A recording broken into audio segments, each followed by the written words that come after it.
আসসালামু আলাইকুম, সবাইকে আমার চ্যানেলে আবার স্বাগতম। আশা করি সবাই ভালো আছেন। আজ আমি আপনাদেরকে শত্রু বা দুশ্মনকে পেটের অসুখে ফেলার একটা নকশা দিব বা একটা তদবির দিব, যেটার মাধ্যমে আপনি আপনার শত্রু বা দুশ্মনকে পেটের অসুখে ফেলতে পারবেন, পেটের পীড়া দিতে পারবেন। কোনোভাবে ডাক্তার, ওঝা, কবিরাজ কেউ ভালো করতে পারবে না। সে দীর্ঘদিন পেটের অসুখে ভুগতে থাকবে এবং এটা লম্বা সময় যদি স্থায়ী থাকে তাহলে সে পেটের অসুখে মারা পর্যন্ত যেতে পারে। বুঝে শুনে কাজ করতে হবে, অন্যায়ভাবে প্রয়োগ করা সম্পূর্ণরূপে নিষিদ্ধ। পুরো ভিডিওটা না টেনে শেষ পর্যন্ত দেখুন। আমার চ্যানেলটা সাবস্ক্রাইব করবেন, লাইক, কমেন্ট, শেয়ার করবেন। ব্যক্তিগত যে কোনো প্রয়োজন বা যে কোনো কাজের জন্য স্ক্রিনে দেওয়া নম্বরে সরাসরি ফোনে, হোয়াটসঅ্যাপে অথবা ইমোতে যোগাযোগ করে যে কোনো কাজ করাতে পারবেন, দেশে বা দেশের বাইরে থেকে। স্ক্রিন 9টা ঘরে একটা নকশা দেওয়া আছে, সেটা আপনাকে লিখতে হবে।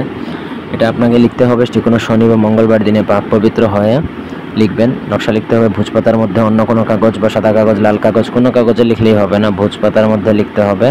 আপনাকে কস্তুরীর কালি দ্বারা, কস্তুরীর কালির সাথে বিষ মিশাবেন। সেটা বিষ বলতে তিতা জাতীয় যে কোনো জিনিস, যেমন নিমের রস বা বাজার থেকে বিষ কিনে আনতে পারেন, সেই বিষ মিশাবেন কস্তুরীর কালির সাথে। তারপর নকশা লিখবেন, নকশার নিচে শত্রুর নাম লিখবেন বা যার জন্য প্রয়োগ করবেন তার নাম লিখতে হবে। বাবার নাম, মায়ের নাম, ঠিকানা লিখতে হবে। লেখার পর আপনার জাস্ট নকশাটা লেখা শেষ হলো, তারপর সেটা একটা মাদুলিতে ভরবেন যাতে সেটাতে কাদা বা পানি টানি কিছু না ঢোকে। তারপর সেই মাদুলির মুখ বন্ধ করে দিবেন।